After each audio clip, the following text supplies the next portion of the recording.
প্রিয় শিক্ষার্থী, তোমাদের সবাইকে শুভেচ্ছা। আমি আজকে আলোচনা করব তোমাদের পদার্থের অবস্থাতে একটি গুরুত্বপূর্ণ বিষয়, তাপীয় বক্ররেখা। কি হবে? তাপীয় বক্ররেখা।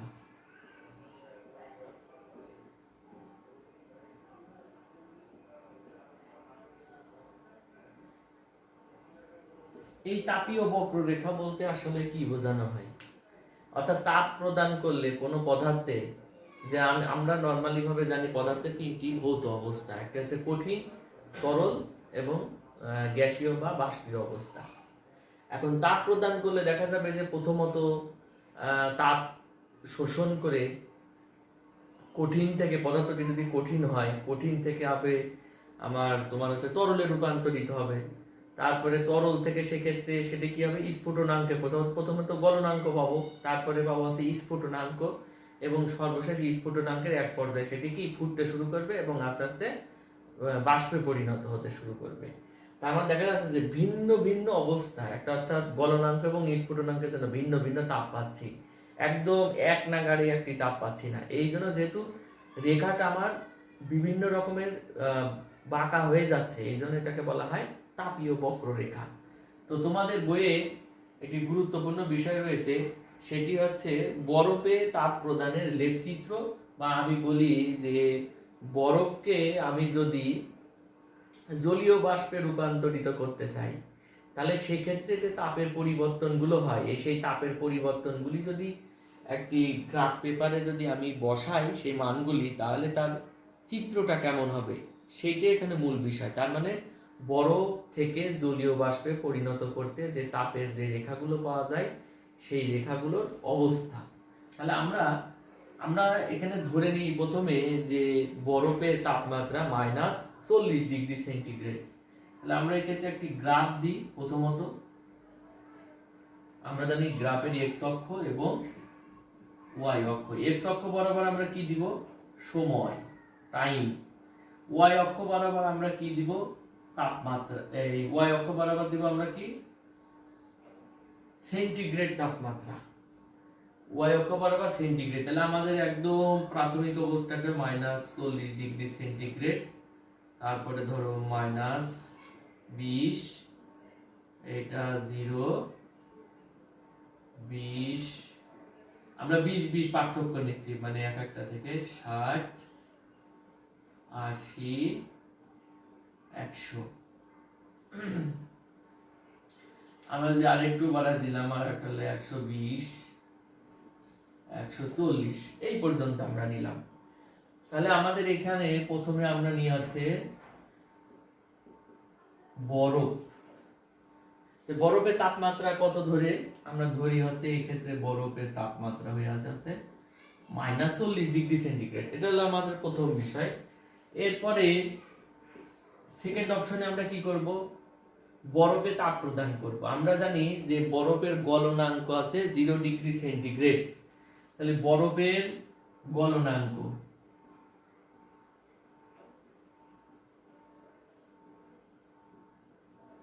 কত বরফের? 0°C। তাহলে -40, এই ক্ষেত্রে কি হবে? -40 থেকে, যেহেতু এটা একটা, আমি প্রথমত একটা ধরো মনে করো নির্দিষ্ট সময় পরীক্ষাটা শুরু করছি, আমি তাপ প্রদান করছি, তাহলে আমার তো সময় আস্তে আস্তে এক্ষেত্রে কি আছে? বৃদ্ধি পাচ্ছে।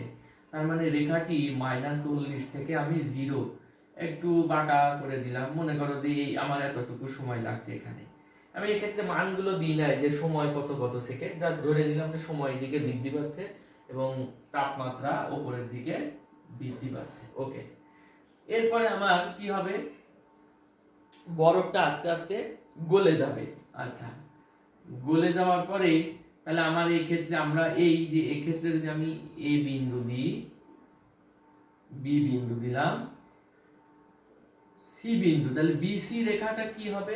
বরফের গলনাঙ্ক। কিন্তু বি বিন্দুতে পৌঁছায় বরফ গলতে শুরু করছে, তার মানে বি বিন্দুটা হবে বরফের গলনাঙ্ক, সেটা হলো 0°C। তাহলে বিসি পর্যন্ত সমস্ত বরফ গলে গেল। এবার আমাদের কি হবে? বরফে যদি আমি আরো তাপ প্রদান করতে থাকি, তাহলে আমার সময় আরো বেশি লাগছে। আস্তে আস্তে বরফ কিসে পরিণত হবে? আমার যখনই সি বিন্দুতে পৌঁছানোর তাপমাত্রা আমি বৃদ্ধি করছি, বৃদ্ধি করতে করতে ধরো আমি ধরে নিলাম যে আমার এইটা ধরে নিই, তাহলে আমি যদি এখন এখানে এটা যুক্ত করে দিই, এটা হবে আমার ডি বিন্দু। তাহলে ডি বিন্দুতে যেই পৌঁছাবে পানি কিসে পরিণত হবে? পানি সেই বরফ, প্রথমত এক্ষেত্রে আমাদের বরফ বলতে শুরু করছে, সি বিন্দুতে এসে সমস্ত বরফ পানিতে পরিণত হয়েছে এবং পানি থেকে এখন তাপ প্রদান করছি। তাপ প্রদান করতে করতে একটা পর্যায়ে ডি বিন্দুতে যখন পৌঁছাবে আমার পানি ফুটতে শুরু করবে, তার মানে ডি বিন্দুটা হচ্ছে কিসের? পানির স্ফুটনাঙ্ক। এটা হচ্ছে আমার বরফে, আমি কিন্তু বরফে তাপ প্রদান করে বিভিন্ন ঘটনাগুলো পাচ্ছি। তাহলে এবারে আমরা পাচ্ছি হলো পানির স্ফুটনাঙ্ক আমার কত ডিগ্রি পেলাম? 100 ডিগ্রি সেন্টিগ্রেড। এইবার ডি বিন্দুতে আমার সমস্ত পানি আস্তে আস্তে কি হবে? সময়ের সাথে সাথে এটা হয়ে যাবে এবং ডি থেকে ই, তার মানে ডিই রেখা হলো পানির স্ফুটনাঙ্ক রেখা।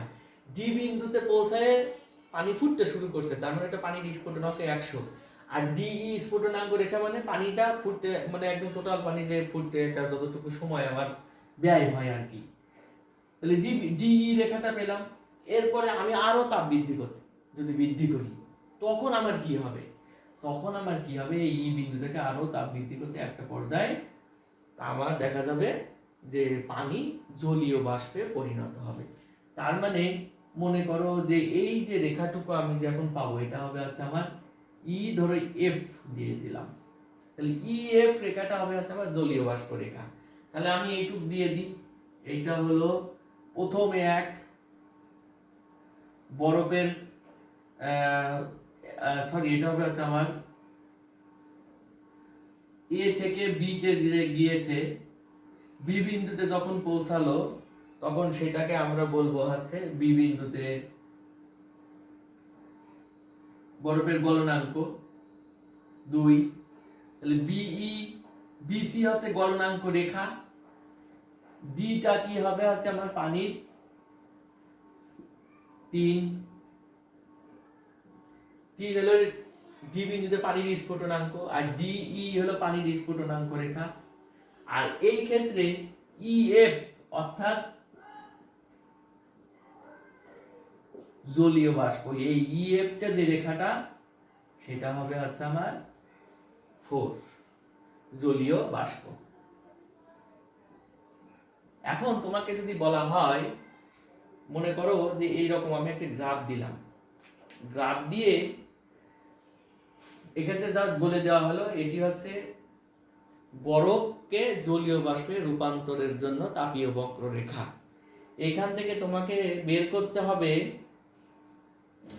যে পানির স্ফুটনাঙ্ক কত, বরফের গলনাঙ্ক কত, এবং কোন রেখাটি বা কোন অংশটি পানির থেকে জলীয় বাষ্পে পরিণত হয়েছে, এগুলি চিত্র থেকে তুমি আলোচনা করো। তাহলে আমরা প্রথমত বলতে পারি যে বরফের এই যে বি বিন্দুতে আমরা দেখতে পাচ্ছি যে আমরা জানি বরফের গলনাঙ্ক 0 ডিগ্রি, বি বিন্দুটা আছে বরফের গলনাঙ্ক, আর বিসি আছে গলনাঙ্ক রেখা। সি বিন্দুতে যে ডি বিন্দুতে পৌঁছালে এটা হচ্ছে বরফ পানিতে পরিণত হয়েছে, এটা পানি থেকে তখন স্ফুটনাঙ্কে পৌঁছাবে, তাহলে ডি বিন্দুটা আছে স্ফুটনাঙ্ক। অর্থাৎ আমরা যদি এখন এই বিষয়টাকে যদি এই বরাবর সোজা করে টান দিই, তাহলে এটা 100 তে এটা ছেদ করে, তার মানে 100 ডিগ্রি সেন্টিগ্রেড। এই বি বিন্দুটাকে যদি পেছনের দিকে ডট দিয়ে দিই তাহলে জিরোর সাথে মিলে যায়। আর জলীয় বাষ্প দেখছে আস্তে আস্তে সমস্ত পানি শেষ না হওয়া পর্যন্ত এইটা তাপমাত্রাটা দেখা যাবে, তাপ কিন্তু একটা পর্যায়ে আমাদের যতই তাপ দিই না কেন জলীয় বাষ্প আস্তে আস্তে উড়ে যাবে, পানি শেষ হয়ে যাবে। এখন এই সময় কত, কার কোনটা সময় লাগছে, তোমাকে যে পরিমাণটা দেওয়া হয়েছে, এই ক্ষেত্রে কি করতে হবে? আমার নিচের দিকে একটা করে ডট দিয়ে আমি নিচের দিকে দিব। তাহলে মনে করো যে আমি এই ক্ষেত্রে এটা তো -40, আর সময়ের ক্ষেত্রে কত হবে? মনে করো যে 0। এটা ধরো মনে করো যে আমি 5 মিনিট করে নিলাম, 5 মিনিট, 10 মিনিট, 15 মিনিট, 20 মিনিট ইত্যাদি। তাহলে আমরা বলতে পারি তোমাকে যে পরিমাণ পানি দেওয়া হয়েছে যতটুকু, সেই পানিটা স্ফুটনাঙ্কে পৌঁছাতে তোমার কত সময় ব্যয় হয়েছে? 15 মিনিট। এবং তোমার সেই সময় তাপমাত্রা কত হয়েছে? 100। এখন ওই পানিটা জলীয় বাষ্পে পরিণত হতে তোমার কত সময় লাগছে? ই বিন্দুতে জলীয় বাষ্প শুরু হয়েছে, আর এফ আছে জলীয় বাষ্প রেখা। বিন্দুতে যেই পৌঁছাইছে আস্তে আস্তে পানি বাষ্প হওয়া শুরু হয়েছে। তাহলে বিন্দুটা হচ্ছে আমার জলীয় বাষ্প বিন্দু, বা পানি তখন জলীয় বাষ্পে পরিণত হয়। তার মানে সেটা 20 মিনিট। তার মানে আমরা এই যে গ্রাফ, এটা তাহলে আমরা চিত্রটার কি নাম দেব?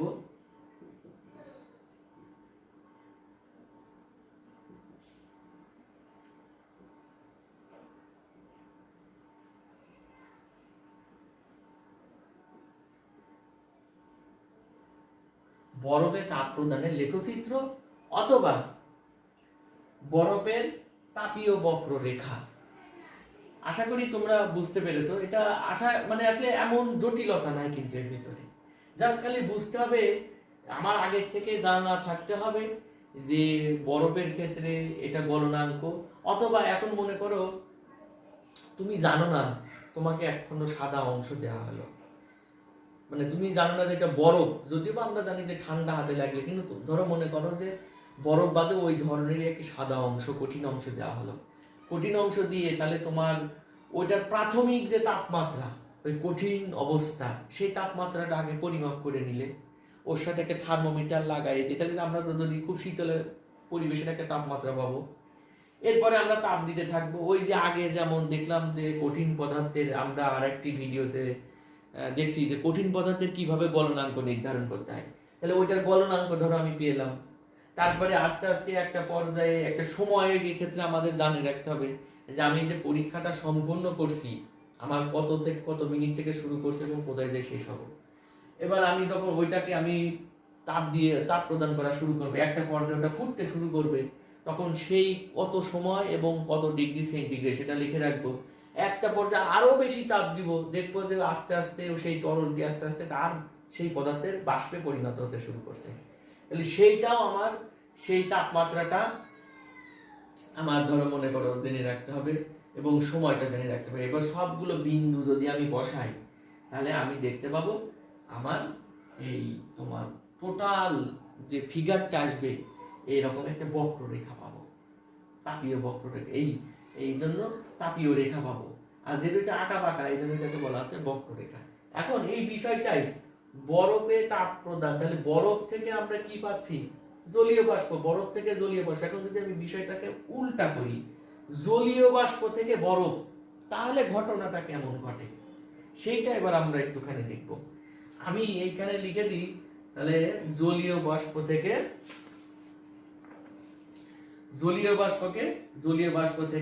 আমি পাবো হচ্ছে বরফ। চিত্রটা কি হবে?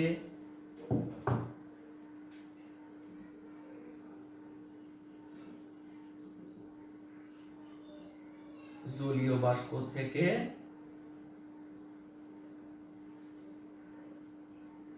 বরফে রূপান্তরের তাপীয় বক্ররেখা। আমি আগে দিয়ে দিলাম, এবার আমি এইগুলো একটু মুছে দিই। হ্যাঁ,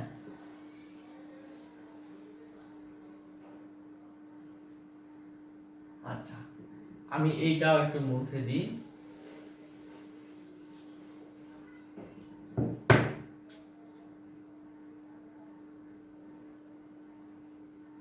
ওকে, এখন আমাদের জলীয় বাষ্প, আমরা প্রথমে দেখছি যে জলীয় বাষ্প অর্থাৎ খুব উত্তপ্ত যে জলীয় বাষ্পের তাপমাত্রাটা অবশ্যই 100-র বেশি হয়ে থাকে। তো ধরে নিলাম সেটা আমার 140। জলীয় বাষ্প, যেহেতু আমি এক্ষেত্রে জলীয় বাষ্প, এটা হচ্ছে উত্তপ্ত জলীয় বাষ্প। জলীয় বাষ্প শীতলও হতে পারে, কিন্তু ঝর্ণার কাছে যে জলীয় বাষ্প সেটা শীতল। এই জন্য আমি একটু দিয়ে দিই উত্তপ্ত জলীয় বাষ্প থেকে বরফে রূপান্তরের তাপীয় বক্ররেখা। উত্তপ্ত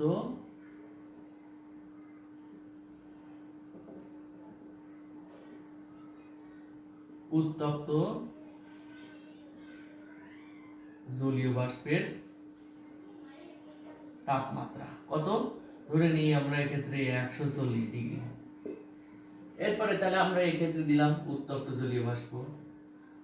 এরপরে আমার কি হয়ে যাবে, জলীয় বাষ্পটাকে আমরা যদি কোনো একটা পাইপের ভেতরে, সেটা আমরা ল্যাবরেটরিতে বিভিন্নভাবে করে থাকি, কাঁচ নলের ভেতরে হতে পারে, আবার বেশ কিছু টিউব রয়েছে বিভিন্ন ধরনের প্লাস্টিকের, সেগুলো ব্যবহার করা হয় থাকে, যেগুলো উচ্চ তাপমাত্রায় সহজে গলে না।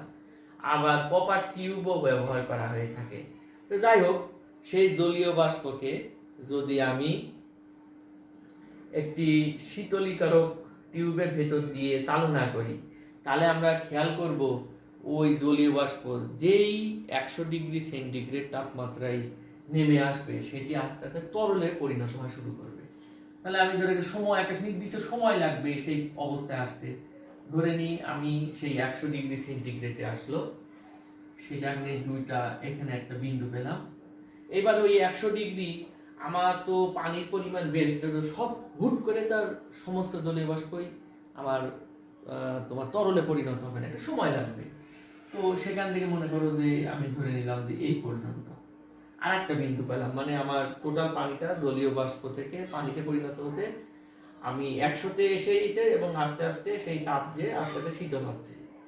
শীতল হওয়ার পরে একে যদি আরো শীতল করি, মানে আরো শীতলীকারকের ভিতর দিয়ে আরো বারবার অনেকগুলো কপার টিউব বা কাঁচ টিউবের ভিতর দিয়ে চালনা করি, যখন দেখা যাবে যে তাপমাত্রা যদি ক্রমান্বয়ে কমাতে থাকে, এই জিরোতে এসে যখন পৌঁছাবে, তখন আমার সমস্ত পানি কিসে পরিণত হবে, বরফে পরিণত হবে। মানে পানি এবার কি হয়ে যাবে, আমার সেই তরল অংশটি আস্তে আস্তে কঠিনে রূপান্তরিত হয়। যেই এই বিন্দুতে পৌঁছালো, কঠিন হওয়া শুরু করলো।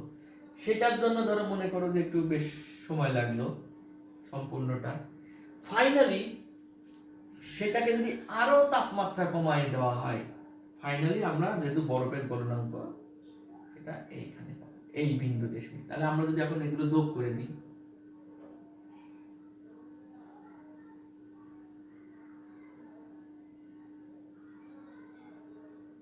এখন আমরা এগুলো দিয়ে দিই, A B C D E F. তাহলে আমাদের বি বিন্দুটা কি, তাহলে এটা হচ্ছে স্ফুটনাঙ্ক। তাহলে আমার এটা হচ্ছে পানির স্ফুটনাঙ্ক।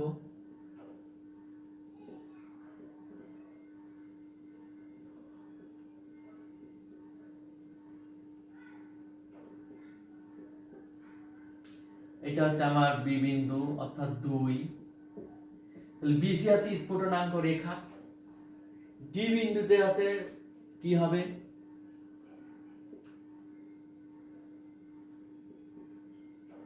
বরফের গলনাঙ্ক। কেন বলছি এক্ষেত্রে, কারণ ওই জলীয় বাষ্পটি বরফে পরিণত হয়েছে। আমরা জানি যে পানি যখন বরফে পরিণত হয়, সেই তাপমাত্রাটা হচ্ছে 0 ডিগ্রি সেন্টিগ্রেড। এই জন্য এটাকে বলছে হচ্ছে বরফের গলনাঙ্ক। বরফের গলনাঙ্ক এবং হিমাঙ্ক দুটি কিন্তু 0 ডিগ্রি সেন্টিগ্রেড। তোমরা একটা মনে রাখবা, বরফের যেহেতু আমি ওপর থেকে নিচের দিকে নামছি, তাই এটি গলনাঙ্ক না দিয়ে আমি এখন দিতে যাচ্ছি বরফের হচ্ছে হিমাঙ্ক। Himank 0 degree centigrade. তাহলে হিমাঙ্ক আমরা কত পেলাম, এটা আমরা ডি বিন্দুতে। এরপরে মানে বিষয়টা কিন্তু ক্রমান্বয়ে তাপ কমানো হচ্ছে, এই জন্য এটা হিমাঙ্ক দিয়েছি। এবং আস্তে আস্তে একটা পর্যায়ে ই বিন্দুতে যখন পৌঁছাবে, একদম দেখা যাবে যে সমস্ত তরল বরফে পরিণত হয়ে গেছে, এবং এর তাপ যদি আরো কমানো যায়, ফাইনালি -40-এ এসে এটা পৌঁছাবে। আমরা বিভিন্ন বরফের সাথে আরো বিভিন্ন জিনিস মিশায় এর তাপমাত্রাটা, এই নিম্ন তাপমাত্রা আরো কমাতে পারি, -60, 70, 80 ইত্যাদিতে পৌঁছাতে পারি। আচ্ছা যাই হোক, তাহলে এই প্রক্রিয়াটার আরেকটা, তাপীয় বক্ররেখার আরেকটা নাম হচ্ছে, যেহেতু উত্তপ্ত থেকে শীতল জিনিস পাচ্ছি, তাই প্রক্রিয়াটার আরেকটি নাম হলো শীতলীকরণ রেখা। তাহলে আমরা বলতে পারি যে উত্তপ্ত জলীয় বাষ্প থেকে বরফের শীতলীকরণ লেখচিত্র বা শীতলীকরণ রেখা, এক্ষেত্রেও দেখতে পাচ্ছি যে আঁকা বাঁকা। আগের যে আঁকা বাঁকা রেখা সেটা ছিল কি আমার কঠিন থেকে অর্থাৎ বরফ থেকে জলীয় বাষ্প, আর এটা হচ্ছে উত্তপ্ত জলীয় বাষ্প থেকে, আগের ওইটাও কিন্তু উত্তপ্ত জলীয় বাষ্প ছিল, এটা উত্তপ্ত জলীয় বাষ্প থেকে তোমার হচ্ছে বরফ। চিত্র একই রকম, চিত্র একই রকম হবে এই ধরনের, শুধুমাত্র একটা হচ্ছে এখান থেকে একবার শুরু হয়েছে আর একটা উপরের থেকে এইভাবে নিচের দিকে নামছে। তার মানে আমরা দেখতে পাচ্ছি। আর এখন অনেকে প্রশ্ন করতে পারে যে স্যার এই যে এই বিসি রেখা, বিই রেখা, এইগুলো আমি কতটুকু দিব, এটার কি কোনো সুনির্দিষ্ট নিয়ম আছে? এটার বিষয়টা হচ্ছে তোমাকে ধরো পানি দেওয়া হয়েছে 5 গ্রাম, তো 5 গ্রাম পানিকে বরফে পরিণত করতে যে একটা সময় দরকার আছে, যে এতটুকু আমার সময় লাগবে। এখন একজনকে দেওয়া হয়েছে 1 কেজি পানি, তাহলে তাকে সেইটাই যদি বরফে পরিণত করতে তার সময়টা অবশ্যই একটু বেশি লাগতে পারে। তার মানে এইটা হচ্ছে যে আমার পরিমাণটা যে পদার্থটা নিছি সেই পদার্থটা টোটাল ওই একটা ভৌত অবস্থা থেকে আর একটা ভৌত অবস্থায় পরিণত হতে যে সময়টা লাগছে।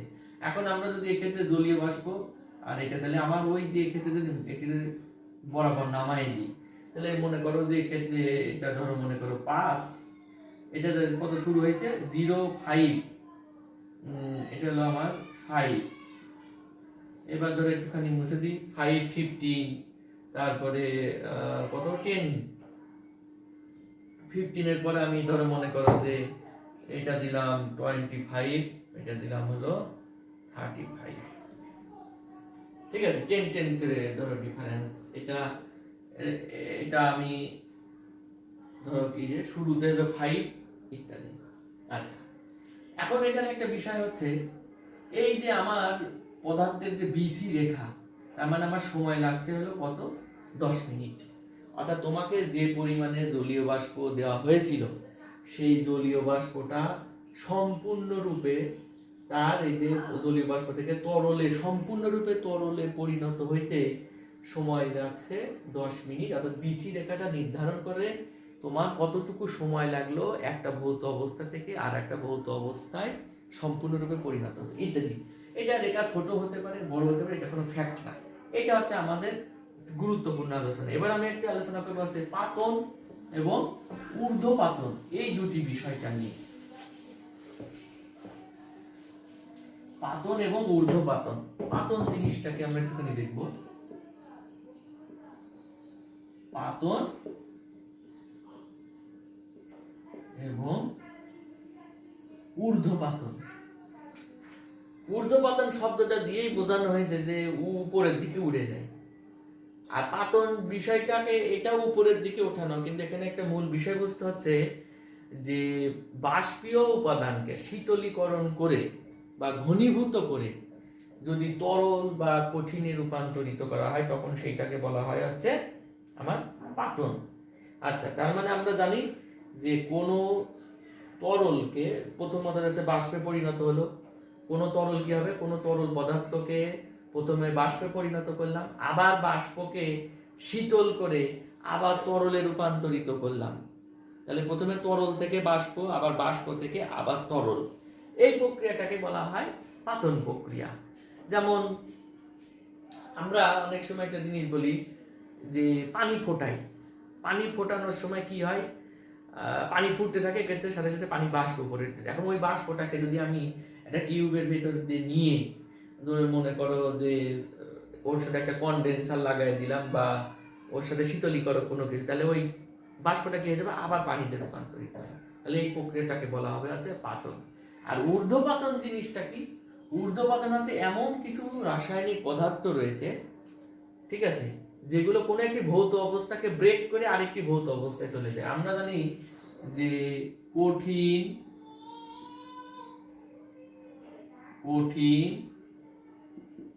তরল বাষ্প, কোনো কঠিন পদার্থ যদি সরাসরি বাষ্পে রূপান্তরিত হয় বা কোনো বাষ্পকে শীতলীকরণ করলে যদি সরাসরি কঠিনে রূপান্তরিত হয়, তাহলে সেই পদার্থকে বলা হয় ঊর্ধ্বপাতিত পদার্থ এবং এই প্রক্রিয়াটাকে বলা হয় ঊর্ধ্বপাতন প্রক্রিয়া। এই হচ্ছে মোটামুটি আমাদের, তোমাদের বইয়ে একটা জিনিস রয়েছে যে খাদ্য লবণের সাথে যদি নিশাদল অ্যামোনিয়াম ক্লোরাইড মিশ্রিত থাকে তাহলে কিভাবে খাদ্য লবণকে পৃথক করব। যেহেতু আমরা জানি নিষাদ হলো একটি ঊর্ধ্বপাতন পদার্থ বা ঊর্ধ্বপাতিত পদার্থ, তাপ দিলে অর্থাৎ অতি সহজেই নিশাদল ওই লবণের ভিতর থেকে উড়ে চলে যাবে এবং খাদ্য লবণ ওখানে থেকে যাবে। খাদ্য লবণ কিন্তু কোনো ঊর্ধ্বপাতিত পদার্থ না। এইভাবে আমরা যদি কোনো পদার্থের সাথে ঊর্ধ্বপাতিত পদার্থ মিশ্রিত থাকে তাহলে সেটাকে আমরা ওইভাবে পৃথকীকরণ করতে পারি। তো সবাইকে তোমাদের ধন্যবাদ। আর আমি তোমাদের পরবর্তীতে আমরা তৃতীয় অধ্যায় অর্থাৎ পদার্থের গঠন আবার নেক্সট ভিডিওতে এটি নিয়ে আলোচনা করব।